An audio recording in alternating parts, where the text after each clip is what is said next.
এই কাবাবটা ঘরেই বানিয়েছি। দেখেই ইয়ামি লাগছে, তাই না? এই কাবাব দেখে যদি আপনার ক্ষুধা না লাগে তাহলে হার মানলাম। রেস্টুরেন্টের স্বাদ এখন ঘরেই পাওয়া যাবে। চলুন দেখে আসি কিভাবে তৈরি করেছি রেসিপিটি। আসসালামু আলাইকুম। আমি বাংলাদেশের 7 থেকে বলছি। আজ আমি আপনাদের সাথে শেয়ার করব শিক কাবাব রেসিপি। এখানে আমি 250 গ্রাম বিফ নিয়েছি। এগুলো ছোট ছোট টুকরো করে নিয়েছি। অবশ্যই চর্বি সহ নিতে হবে।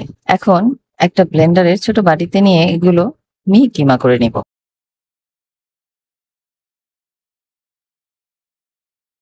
কিমা করা হয়ে গিয়েছে।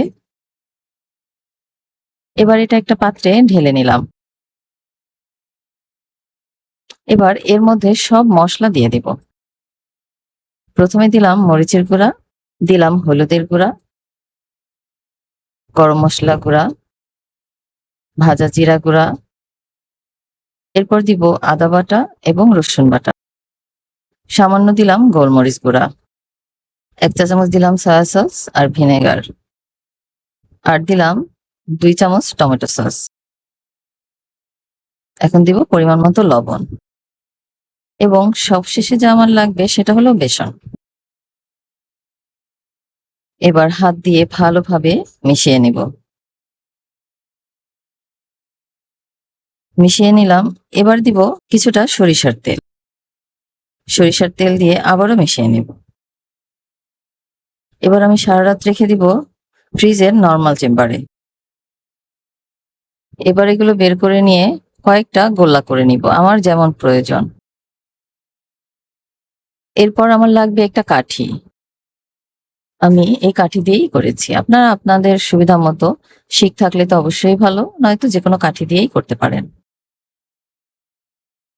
আমি কাঠির মধ্যে এভাবে কাবাবের শেপ দিয়ে নিলাম।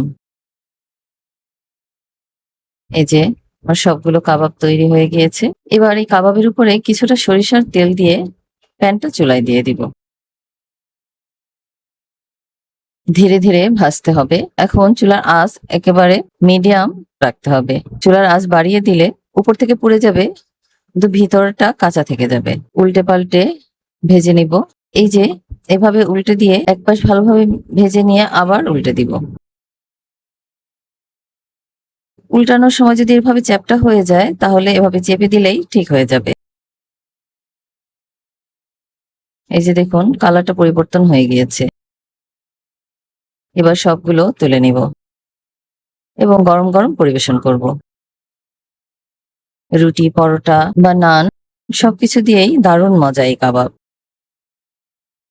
বাসায় বসেই যদি এত মজার কাবাব তৈরি করা যায়, একবার হলেও ট্রাই করবেন এবং কমেন্ট করে জানাবেন আপনাদেরটা কেমন হয়েছে।